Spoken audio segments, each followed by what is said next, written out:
I'm Bhisham Chugani. I'm from the class of '06. I've got 12 years of experience. Currently, I work with ISB in the corporate relations department that you saw earlier on, which is part of the CAS department. Before that, I was working with State Street Bank over here in India.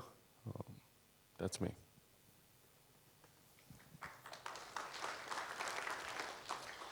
Hi, my name is Raman Sharaf. Currently, I run my own company in the advisory space. And for the last 7 years, I have been an investment banker. I am from the class of 2005, and before that, I used to work with KPMG in accounting. Good morning, everybody. My name is Shalini Ladha. I'm from class of 2005. Before joining ISB, I was in the instrumentation field. I was working in the sales field. And ISB helped me make a transition to marketing. I worked with Johnson & Johnson for many years, and now I've started my own enterprise. Hi, I'm Manohar. I worked in the technology space prior to ISB. Post ISB, I joined Microsoft in a product management role, and I'm currently a senior principal at SAP. Hi, I'm Varun. I am class of 2010. Pre-ISB, I worked in the technology, IT kind of sectors. And post-ISB, I've been working in consulting and now in loyalty management.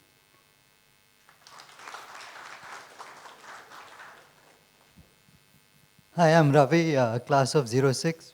Bisham and Ankur Warikoo on the video. Pre-ISB, I was in IT technology, project management type. After I joined a consulting company, and currently I'm in market information and research within the chemical space and green energy industry.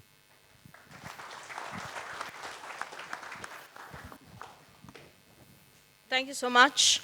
I would like to thank Neha from the admissions team, who's helped us organize this, set up this whole thing. Ladies and gentlemen, a hand for her, please. No. We would be happy to take questions now. There are people standing with mics. Please raise your hand and ask for a mic. And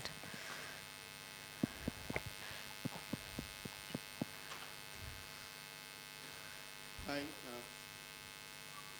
yeah. My name is Suresh. I have a question regarding the ranking. I have Yes. seen the ranking of ISB has been decreasing since the last 4 years. It started with 12, I think right now it is 32. Why is it so, and what is the college doing regarding? It's an interesting thing. Okay, there are basically there are two types of colleges actually, if you want to look at it that way. Some colleges who are very focused on the ranking and do things to ensure that the ranking is kept very seriously high. That's a process you can kind of do. ISB takes the line that we go ahead with what we're doing and the ranking happens. If you go to the FT side, you're talking about the FT ranking, because we don't really participate in any of the other rankings. I mean, no domestic ranking. We are ranked forcibly, but we do not participate, okay? The FT ranking, if you go to the site, what they would tell you is that these are cluster rankings based on clusters, okay? I think 20 is a kind of a cluster, and so you move up and down across the cluster. The FT ranking is not based on any single parameter. It's not based on, say, the salary or any single parameter, okay? It's based across 5-6 things. It's based across the kind of academicians you have, the kind of research you do, the faculty, the careers. The careers, you know, how they take is that they will assess the progression of alumni 3 years after graduation. They don't take an ISB story saying that this is the average salary or something, okay? So it's assessed externally. So that's how the ranking is done. An important parameter of the ranking is based on the 3-year post-salary of alums that have graduated. And that is closely linked with the exchange rate. Okay? So with the exchange rate going very high, the domestic salaries kind of get depressed when it converted into dollar terms. Okay? So all the Asian currency FT rankings have taken a huge hit on one of these being, this being one of the probably the most important parameter on the hit. But having said that, it's again cluster based. So you can look at a cluster of schools as one entity in a way. FT tells you that if you go to the site. Hi, my name is Prashant. I want to ask you that you have now 2 different campuses. You've almost doubled your strength in the last few years. how have you maintained the quality of education imparted going the scale that you have right now? So can you hear me? Yeah, so the good news is that in the 10 years that we have been around, our reputation among faculty in Europe and America has only grown. So they actually realize that the classroom experience, and you can talk to faculty, they'll tell you, in ISB is as good as anywhere in the world, be it Harvard, Stanford, what have you. The student quality is extremely concentrated within a tight band. If you go to Harvard, there's something called legacy admissions. So you will see, for example, the bottom 10% is actually very different from the top, whatever, the rest of the class. You don't see that in ISB. Everyone is in that tight band, very diverse, but all equally competent in their fields. So faculty love to come and teach.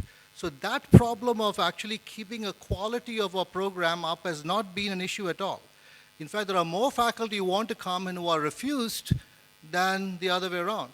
So the issue of actually getting high quality faculty and keeping the program of the highest level is not a problem at all. Our problem is to manage the limited space and the classrooms and logistical issues that have to be sort of worked through. But quality of program, I mean, you can talk to the Mohali students, you can talk to the Hyderabad students, they'll tell you there is no difference. The quality of teaching, that is on par with each other. Also, I'll take you through how we do this, okay? It's one school, as Arun said, and 2 campuses. Now, who asked the question? I mean, it's one school and 2 campuses, okay? When we do the selection, we ask for choice. So you can say which campus you want to go, okay? We make a short list of, let's say, about 850, merit list of 850, because we choose about 770. We make a merit list of 850. Then we have an algorithm which kicks in, which, see, both the cohorts are exactly similar. If you take the GMAT score average at Mohali versus Hyderabad, it will be exactly the same. If you take the gender ratio, it will be the same. We have to make it that way because the uniform experience has to be given. The diversity would be the same. So there's an algorithm which kicks in, which allocates people based on, right from top to bottom, based on how the cohorts are fixed. If while the allocation is happening, you have chosen a campus, you are allotted that campus. You are only given a starting campus. You are not a Mohali student or a Hyderabad student. You can start at Mohali and then move over to Hyderabad at any point in time, okay? Not between terms, but after terms, okay? So you can move. Now, how do we convince the external world that it is the same? It's good for us to give you all these fundas, but how do we convince the recruiters that both are the same? What we do is we have only one list of the recruiter's handbook has 770 cohorts.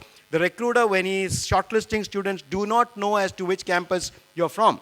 They make the shortlist. And then is the tough part. ISB ensures that all shortlisted students are brought to one campus for the recruiter to see. Which means last year we flew down about 500 students from Hyderabad to Mohali on day 1 because we had day 1 itself in Mohali. So as far as the recruiter sees it, it's a completely transparent system. Okay? So that's how this whole thing is worked out. I have a question for the alumni here.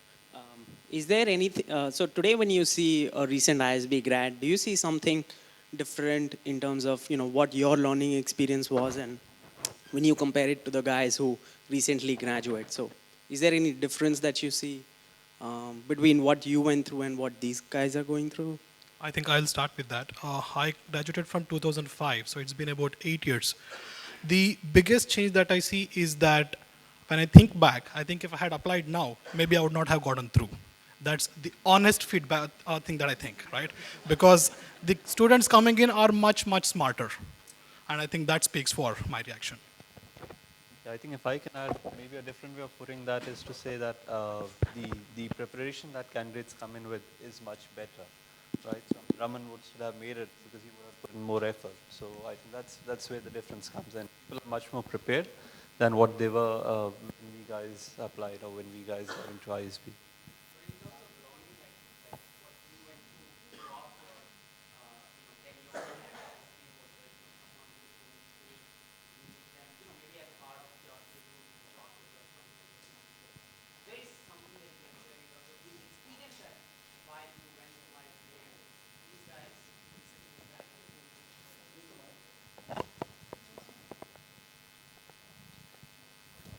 I think one difference is the ISB has been working very hard to improve things every year. Like when I was there 2006, we had about 5 or 6 international exchange programs offered. Now I believe they've doubled or tripled that number. We have 40 exchange programs across the world. So next year it probably get even better, and 5 years down the road, who knows what. The size of the resident faculty has increased a lot, and the quality is excellent. That's an improvement, I think, over time. Also, when I was there, the partner schools were just Kellogg and Wharton. Now, look at the list, they've added MIT, Tufts, and more. So I'm sure there'll be more and more in the future. So the ISB, the staff is always at work trying to make things better each year. They're not standing still. You're not going to stand still. They can't. Hi, I'm Hussein. Ma'am, you mentioned earlier that your ACAD score, your GMAT score, along with your statement of purpose and letter of recommendation, everything matters a lot. So for me, I am an average student in school, college, but my statement of purpose and letter of recommendation from my clients, my workplace and all will hold it. So is that a parameter which you go through while you select a student? Okay, he's an average student, but his workplace and what ideas he gets into his business, does it matter a lot, or how it is segregated? Very much. It matters a lot. And that's what's different about ISB's admissions, that it's holistic. We don't have a cutoff saying, he's got less than 70%, so he's not going to be considered. He's got less than 50%, he's not going to be considered. We have students who are flunked and, made up in their academics. But your GMAT has to be sound enough for us to be convinced that you can pass the course. And of course, your achievements, the spikes in your career and initiatives is what adds the flavor to your application. Very important. You know how the whole admission process works. As Hima was saying, there's no single hanging point on the admission score. It's nothing to do with just the GMAT score or your experience or anything else. Okay? A docket is created, and it's about a 40-page docket. You need to understand how we work so that you can put in your best foot forward. It's a 30 to 40-page docket that comes in with your recommendations, essays, educational qualifications, GMAT scores. This whole piece is a docket. This docket goes through two very senior people will assess the docket. The people assessing are not looking at any particular standpoint. That means if you got 750 GMAT, you get 5 points. There is no such point system in the entire assessment. They read the docket. It's a very different concept than from normal Indian schools. They read the docket, and at the end of it, just comment on yes, no, maybe. Okay? So if two people say yes, you are called. If two people say no, you're not, and if it's a yes-no combination that happens, or a maybe combination that happens, then the docket moves to the director admissions who reads again and takes a call. This is the process. Hi, my name is Abdullah. I would like to know, do we at ISB follow the case methodology for teaching? Because from what I researched, I think there are a lot of B schools apart from ISB that do follow these methodology. And if we do follow, could you just share some light on it? Yes, so there are some schools across the world who exclusively follow the case method. Harvard is one of them.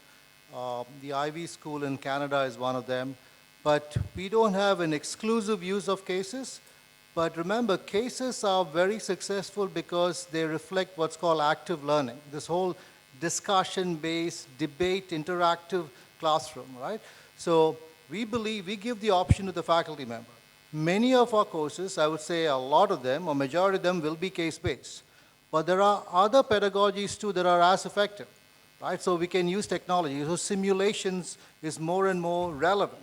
And you can use simulations and drive interaction and therefore mimic the case-type methodology anyway. In other words, it's the end result that matters, right? It's not the be it case or simulation. The end result is we want lasting learning to happen. And cases are very good because it encourages discussion and debate.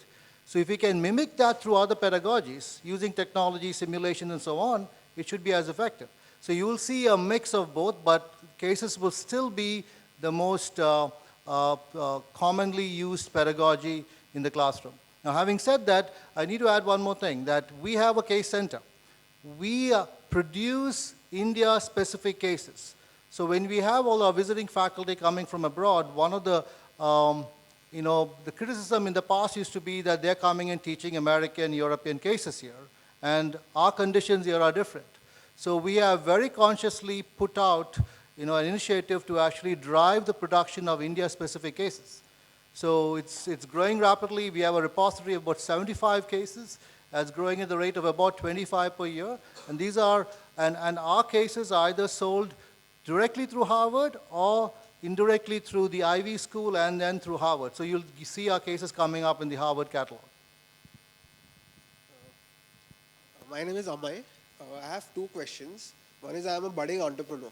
So I read on the website that there is a Wadhwani Center for Entrepreneurship. So do we get access to seed capital, venture capitalists, and angel investors?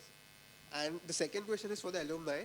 Now that you have graduated and after, say, 5-6 years, if you have doubts in your career or you're starting your own company, do you get easy access to the professors as well as other resources at ISB? Let me address the first question. Yes, there is a Wadhwani Center for Entrepreneurship. Now, what you get through the center is access, FaceTime. You'll get FaceTime with the angel investors, with VCs, but there's no guarantee you're going to get seed funding, right? I mean, so the idea is to, if you're an entrepreneur or entrepreneurial dreams, well, you can take a series of courses.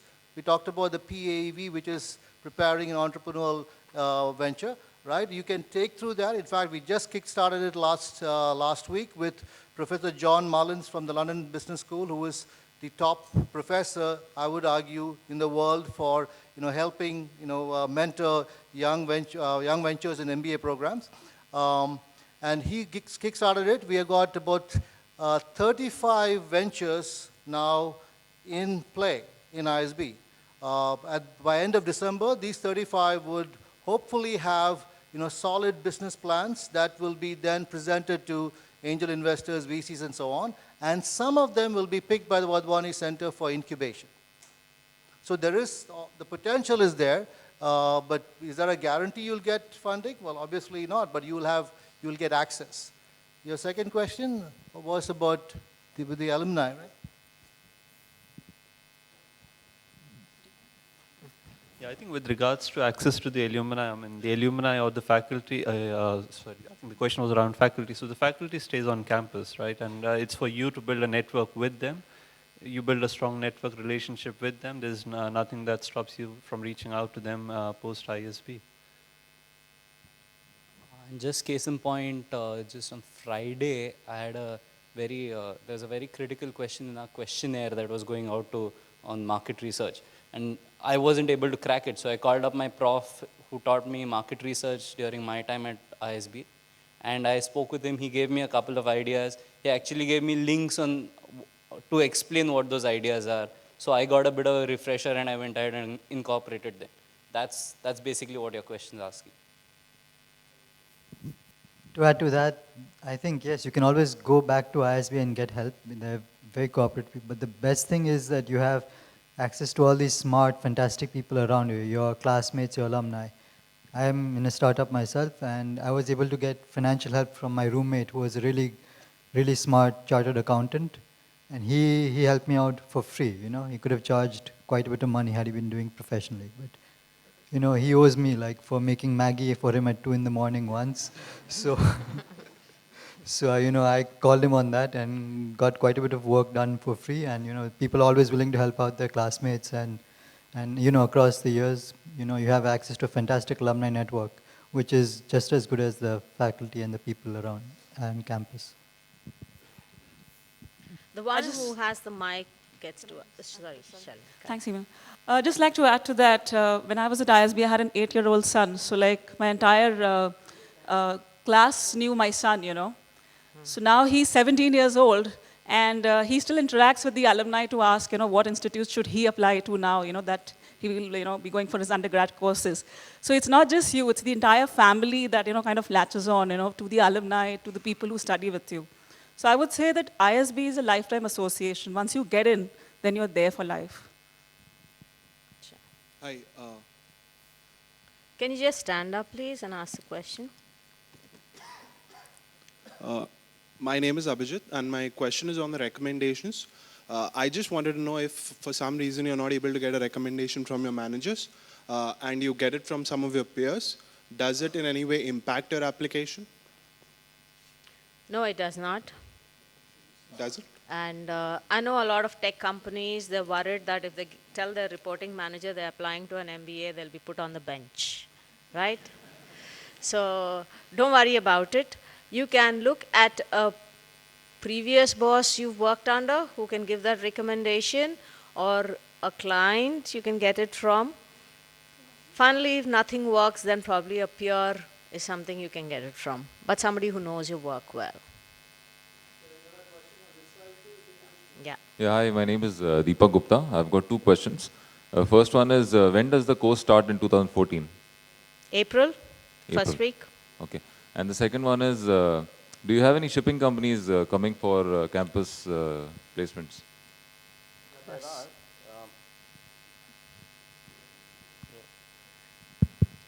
So what happens is that shipping companies also have to see talent. So not everybody is wanting to go into shipping. It's often people who are from shipping want to take on, something corporate roles within the shipping industry. Given each year we've got about 2 to 4 people who come in. Today we have 3 firms in the shipping background that visited campus last year. And in addition to that, there are about 4 to 5 firms that we sent their CVs to as well, to evaluate them for roles within shipping. And this is not only shipping, even firms that are into high-end yacht sales or marina development, even those firms we evaluated for. Could you name a few? Sorry? Could you name a few firms? So, for example, we had Mercator, Maersk, and we also had Scorpio Tanks. Thank you. Before we go on to the next question, just like to I add would to that like to announce one thing. Please fill in the feedback forms in your brochures. Your feedback is very, very important to us to have better sessions going along and further. Request you to please fill that in before you leave. You don't have to do it right now, but please ensure it's given and then you leave. Yeah, I would also Raman. like to add to what Bisham just said. So one of the best things about ISB is the kind of diverse people who come to ISB. So I can recount at least 3 to 4 alumni who have done an entrepreneurial venture of their own in the logistics space. So there is one alum from the batch of 2004 who set up a very focused logistics private equity fund, which is now headed by a guy who was an ex-shipper. There was one more guy from my batch who set up a B2B portal focused specifically on the shipping space. I know there is somebody from the class of 2006 who works with a shipping company. So that sort of gives an idea of the kind of diverse kind of people who come, because shipping is a very niche and focused area, and there are people who are doing big things in the space. Sir, if we compare a 2-year MBA program doing in the US and we compare 1-year program doing it at ISB Hyderabad, what will be the similarities, what will be the differences, and what are the prospects and consequences of not doing it from the US for 2 years and choosing ISB? So a couple of obvious points, right? So 2 year was 1 year, it lowers your opportunity cost. That's the first thing. Now, if you pick the ISB example, ISB MBA compared to another MBA, be it 1 year, 2 year, you look at the cost. There is a huge cost difference. So you can think in terms of value for money. So opportunity cost reduced and generally the value for money. Now, if you look at the program itself, I would argue it is on par or better than some of these top programs. Like I said, we get the best from Wharton, we get the best from Kellogg. You go to Kellogg, you get only Kellogg faculty. So you have Wharton perspective of teaching maybe a little different from the Kellogg perspective. So Wharton is specifically known for finance. Kellogg is specifically known for marketing. So you get the best marketing people from Kellogg and the best finance faculty from Wharton. So you're actually getting, I think, a much more in-depth, more value-added program here than any other place you go to. Now, having said all that, realize there is huge value in going to the US and doing a program there, of course, because it's unique. You're going to another country, and therefore you're dealing with another set of students and conditions that by itself can be very valuable. No doubt about it. And the kind of companies that come there would typically be recruiting for that part of the world. Again, and having said that, I realized most of the jobs are not there now. It's on this side of the world anyway. So in that sense, if you think about it, I think, be it ISB or some other program, anytime you're moving east and you're having the same quality as the west, you're getting a bargain. I would like to add to that in that a typical 2-year program, if you remove the internship, the summer breaks, the winter breaks, works out to being 15 to 18 months. And the number of contact hours is 720 to 740, whereas at ISB you get 680 to 720 contact hours. So it's pretty much the same. There's no compromise on the content or coverage of the course. It's just that you have a lot of sleepless nights, that's all. Hi, my name is Gautam. I'm a chartered accountant. I wanted to ask how important is the brand name of the company I'm working for? I'm working for a mid-sized reality company. There are trade-offs involved in working with a small company versus a larger set. So in my case, I interact directly with the promoter. I have his perspective daily, which I believe might not be the case if I would have been working with a Lodha or with any big name. So I mean, when you look at recommendations, how important is the brand name of the employer?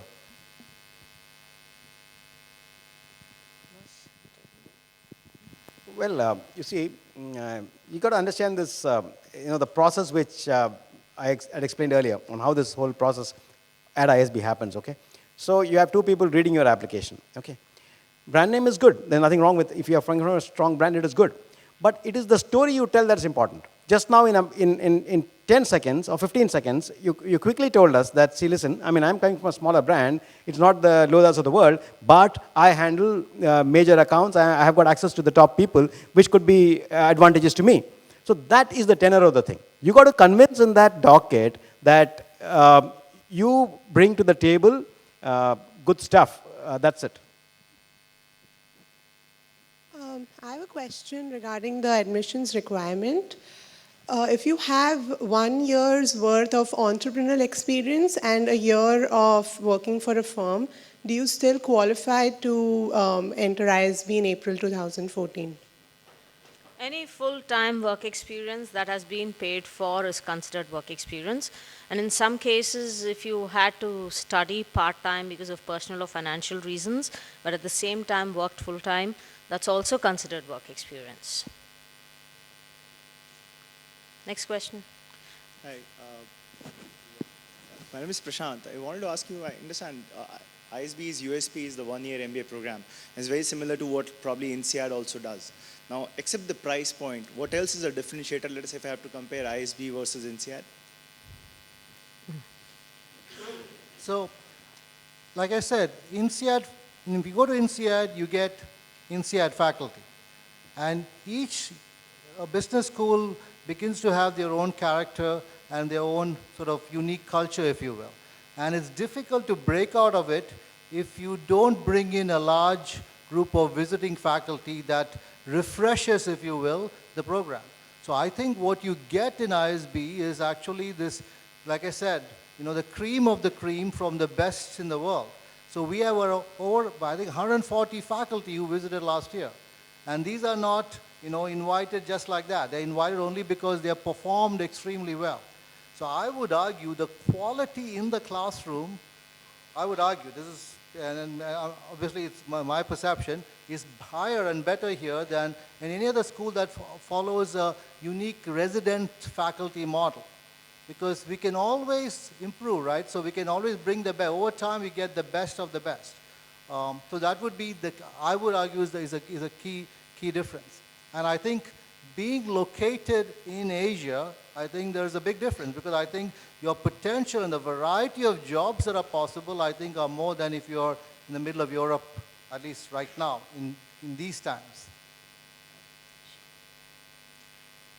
Is that a mic? Yeah.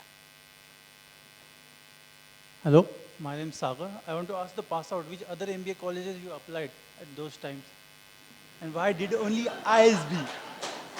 Don't tell me the brand, the facility, the cost. Is that only application you pass? Maybe. Mumbai is becoming less shy now. Good. Mhm. Yeah, when I took the GMAT, I shared scores with 5 institutes, but I applied only to ISB. Reason being, I just didn't want to leave India. So.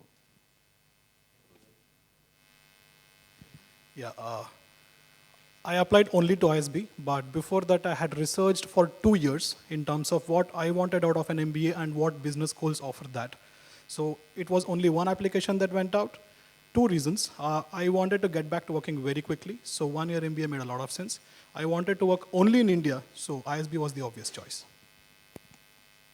Same, absolutely same. I had only 1 year to spare. I had a son who was 8 years old. ISB provides you with all the help that a family needs. I had to get back to work very quickly because I had to pay off my loan. So I guess what Raman says makes a lot of sense. I just want to ask one thing. How many women here want to apply to ISB? Could you just put your hands up? Okay. Can we have some more questions from the girls? I mean, I don't see any of them really asking anything. Okay, Mike is in. I think the men have been hogging the mic for a while now. Absolutely. Go on. Okay, so I have 2 questions. I am also looking to apply only at ISB. So how many students am I competing with? What is the typical number of applications you see in a year? The class size is 770. Next year also it will be more or less the same.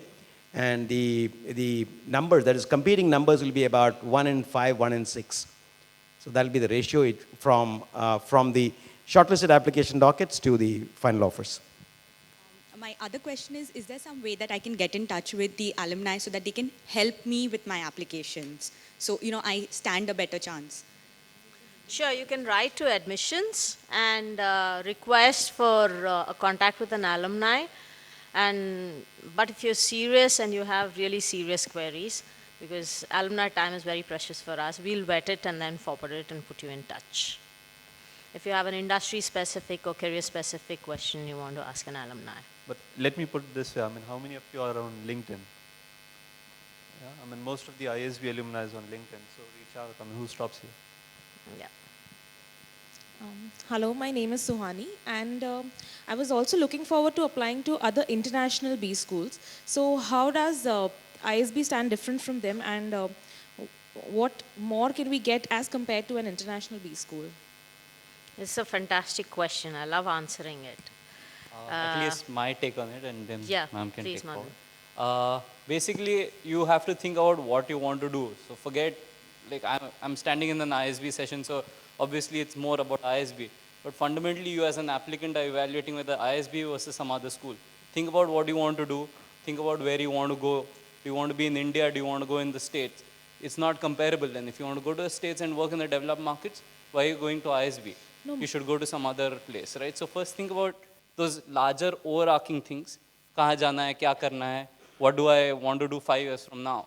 And based on that, then start drilling into what sort of specifics do you want. Do you want to do ISB versus IIM Bangalore exec, or what do you want to do? That's when you get into the comparisons. I just want to know what's the trade-off between other B schools, international and Indian executive courses as well. Sure. In terms of trade-offs, the largest one, so let's talk about ISB versus US. Largest is, of course, the dollar and all that, so let's not get there. And the other big one is the 2 years. And in terms of the trade-off on the ISB side, yes, you're going to be in an Indian school with a lot of people who are around you in your sort of a culture. They're diverse in terms of functions and diverse in terms of industries. But the US model gets a lot more diversity in terms of geographies and cultures. So that's the trade-off in that sense. Yeah, The main thing I would like to mention is name one other school where you can listen to a Wharton, a Kellogg, and a London Business School professor under one roof. Name one school. You're going to a business school for learning, and that's the key thing that you should look for, the quality of faculty. And you get, this is like a bouquet of the best flowers you're going to make, and the best of faculty come to the school. So that's a key takeaway you're getting. Vis-a-vis US schools, yes, you will get very good professors there, but it's one type of professor in that particular school that you're going to get. Whereas you're getting a mind-blowing combination of professors in this school. Thank you. Hi, my name is Parth. I'm a chartered accountant. I have one specific question regarding work experience. As a part of the chartered accountancy curriculum, we have 3.5 years of internship that we have to go through. 2 years is before graduation and 1.5 years is after graduation. So I wanted to ask if that experience is counted as work experience. Articleship is not taken as work experience. That's because the recruiter doesn't take it as work experience also. All right, thanks. Hi, my name is Achla. My question was regarding admission requirements. I'll complete my work experience, 2-year work experience in January 2014. Will I be able to take admissions in the batch of April 2014? Yes, you can. Even if you are short by 6 months, it's okay. You can apply to ISB. Your work experience is considered on your date of joining. Till April 2014, it's considered. Thank So log into the application, you will know that it's a set system which gives you the number of years of experience you're getting. Hi, when we talk about functional transition, like a person from sales and marketing can move into finance, do you think in a 1-year course, when the first 6 months are the normal courses, which everybody learns, and then the next 6 months are the electives, isn't it the period a little short for the functional transition to actually happen? Isn't the transition would be too rapid? Yeah, so my experience, the time period is not short. I think it depends on your preparation. You need to come up with your preparation when you come into ISB. Compare it with a 2-year program, I think you definitely have a much smaller window in order to make mistakes and learn from it, right? If you go to an IAM, you can experiment the first year, learn from your alumni, etc., learn from their mistakes, make mistakes yourself, and learn. At ISB, that time frame is much shorter, right? So you need to be much better prepared than if you're going to an IAM, and that's what you need to use to bridge that gap. Let me also just add to that. I have been now a recruiter for the last about 5-6 years, so I'll give a recruiter's perspective. As a recruiter, what I'm looking for, obviously one is skill and talent, but the other thing is attitude. And as a recruiter, attitude is what is most important for me. So if the attitude is there, skill is something that can be taught with training, right? So therefore, I think being a 1-year course is in no way a hindrance. If I can add to that, the leadership and development team play the learning and development team play a crucial role in this particular transition you're going to be. Right at the start of the year, you have a one-on-one counseling with these people, and they will advise you that if you want to make a shift from sales and marketing to finance, these are the type of grades you should get in finance. You better participate in the finance club activities. Expose yourself to everything that the industry has to offer. They're like doctors writing a prescription. It's for up to you to follow that and, then work towards achieving that transition. Hi, I have a question on the years of experience a candidate brings when he joins ISB. You mentioned 2 to 20 years. If you could be slightly more specific for somebody who has got 12 years plus work experience, what would be the percentage of the incoming class, generally ballpark figure? Second question would be, how would these candidates fare at the time of, placements? And thirdly, does the institute distinguish in its pedagogy towards somebody who has got 2 years work ex vis-a-vis somebody who has got, let's say, 15 years work ex? Or would it be like a one type of curriculum for everybody? Thank you. The last class that passed out had 65 students who were above 8 years of experience. We put the cutoff somewhere, not a cutoff, but we call these people more senior. That is those who have got 8 years and above. So last year we had about 65. The processes for them, as far as placements is concerned, is completely different.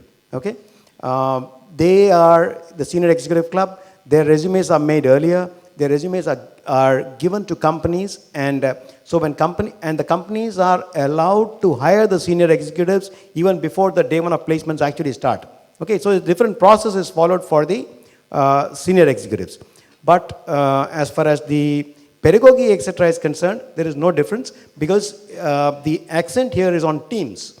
Okay, so the day you join, you'll be in a team of about 5 students. These 5 students are chosen to be diverse.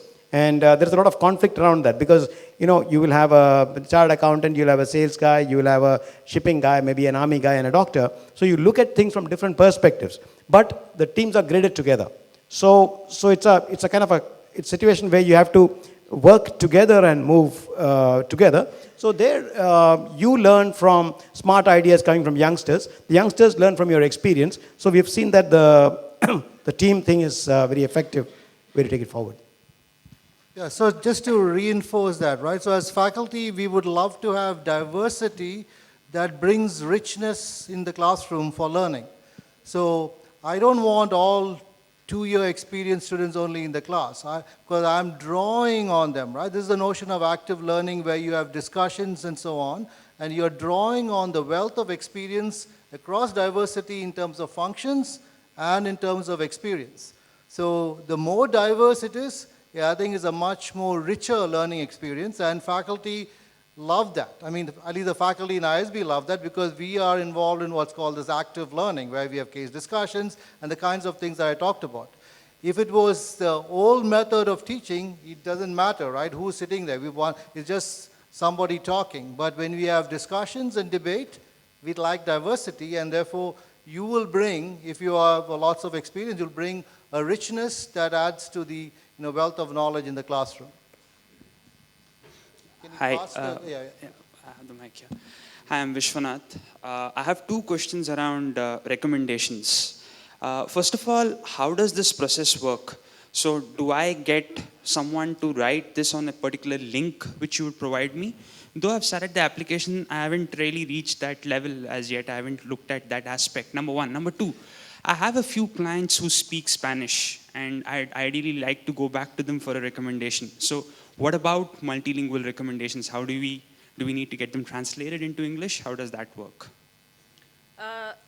In the application process, recommendations, you give us the name of the person who's going to, details of the person who's going to recommend you and his email ID. We will send him a set form saying, so-and-so has applied to ISB, we would like your recommendation in this particular parameters. And they respond to us. And once both the recommenders have given their recommendations, we confirm to you that we've received both your recommendations to you. It's sent in confidence to them, and they give it to us in confidence. And as far as Spanish is concerned, we have a lot of Spanish alumni, not a concern, we can get it translated. And, but the confidentiality remains. Good morning, ma'am. My name is Tanuj, and ma'am, I'd given the YLP program and I reached the interview stage, and unfortunately I didn't get selected. So I wanted to ask that when I again apply and I write that down in my application, so will it downplay in any sense that I was not selected first, so there might be some reasons for that. So will it downplay in my future applications? It won't. One thing about ISB is it is a very student-friendly school. And we are not prejudiced towards reapplicants or applicants who want to do their second MBA or their third MBA. It makes us happy that you're open to learning and you want to come back. So please do reapply in the early entry option. We'll just look at reasons. Even for reapplicants, there's a 5th essay we have which says, what has changed in your profile and how. You're probably more mature, you have more work experience, you're more, learned. And that may improve your application. Please go ahead. Don't worry about it. My name is Israel. Can I talk from this side? It's your? Yeah. Yep. Yeah, I had 2 questions basically. One was regarding the essays. You mentioned 4 essays. I would just like you to elaborate which 4 ones. Second thing is a little different question. The first time I saw the ISB site, I would like somebody to talk about the logo. Why the ISB logo is that, and what does it talk about? Okay. Well, the ISB logo essentially shows, the globe, right? So the global perspective is one way of looking at it. Then you have wings. Well, ISB gives you wings for your future, right? So it enables you jumpstart your career. It enables you fly with a global perspective. That's one way of looking at it, but there are other people who will have other perspectives. But that was a fundamental sort of basis for the logo. The essays, first is the uniqueness essay, next is the aspiration essay, and third is the achievement essay. And uniqueness, like I told you, how are you different from the rest of the class? What is it you bring to the table? Let it be a hobby, an achievement, or an initiative you've taken. Second is on your career goals. What do you plan to do with this MBA? What are your future short-term goals, long-term goals? How will this MBA play a part in it? And the third, of course, is your achievements. How have you achieved certain things and why are you proud of those things? That's what it is. There's a fourth essay which is also very important, additional info essay. You may be a designer kite collector, or you're a butterfly chaser. You like trekking. These may be sports or passions you follow. If there's any additional info you would like us to know about you, please put this. Use this to show us a different facet of yourself. Other than the 9 to 5 working person or something like that, you organize the Ganesh festival in your building. Talk to us about this experience if there's something you've learned. This is a window given to you to show that particular aspect of yourself. Hi, I'm Pratham and I'm a chartered accountant. I am interested in a career in VC or PE. So I wanted to know what are the electives that you all offer and what are the different firms that come in for the interview process? So, I mean, that's a pretty involved question. So you could actually go to the website and you can see the list of electives that are there. That'll give you a good sense of exactly the same set of electives may not be replicated, but I would say 90% of them would be repeated every year. So you can see the list and that would be what would be expected next year too. Do the electives keep changing year on year? No, that's what I said. 90% of them would be the same, but you may see a few, because we got to keep, like we said, depending on what the demand market wants us, right? There are things changing in the marketplace, so we want to be current. This was a very big issue we talked about, right? So you will see new electives coming up. So in the last 5 years, you got digital marketing electives coming up, things like that, which may not have been there before, right? Gamification is a new elective that's come up, right? Again, these are all driven by market needs. So you can expect to see about 10% keep changing, but 90% of them would be your standard electives. So you can simply go and look at the list and you will see that you can expect to see the same again next year. What was the second question? Regarding the companies or firms that come in. Okay, see the VCP space, they're not large recruiters at B schools, any B school, okay? So you see how the private equity teams are, okay? You go to a big private equity company and you'll have maybe about 10 to 15 people. That'll be the size of the team, okay? And recruitment in the PE VC sector happens based on vacancies in these teams. So they're not a standard large hirer in B schools. Given that, we get about, let's say, about 5 to 10 people who get into the PEVC space. But if you look at the alumni base in Bombay, the number will be quite large. Okay, the number will move from this very small number to percentages, maybe 10%, etc., etc. So the route that normally happens is via consulting. So you join a strategy consulting company, you work for a couple of hours and then a couple of years, and then you move into the PE or a VC space. That's a more seen transition than pick at campus. Last 2 questions, after which we'll have a curtain drop of film, and then we'll break up into informal groups. All of us will still be there. You can have one-on-one questions like, I'm a chartered accountant, what is the future? Those type of questions can be asked. I'll also just add to what Mr. Menon just said. So I think a more interesting statistic is to see, instead of seeing how many students on graduating went into VCPE, you should see how many students, let us say 5 years after graduation, went into VCPE. So today, if I look back at all the batches from 2002 to maybe 2010, I can with great confidence say that in every batch, there are at least 10, Mr. Menon, you can correct me if I'm wrong, there are at least 5 to 10 people who are in the best of the best PE firms, including the likes of a KKR, Capital One, ICICI Venture, Blackstone. So you have them all.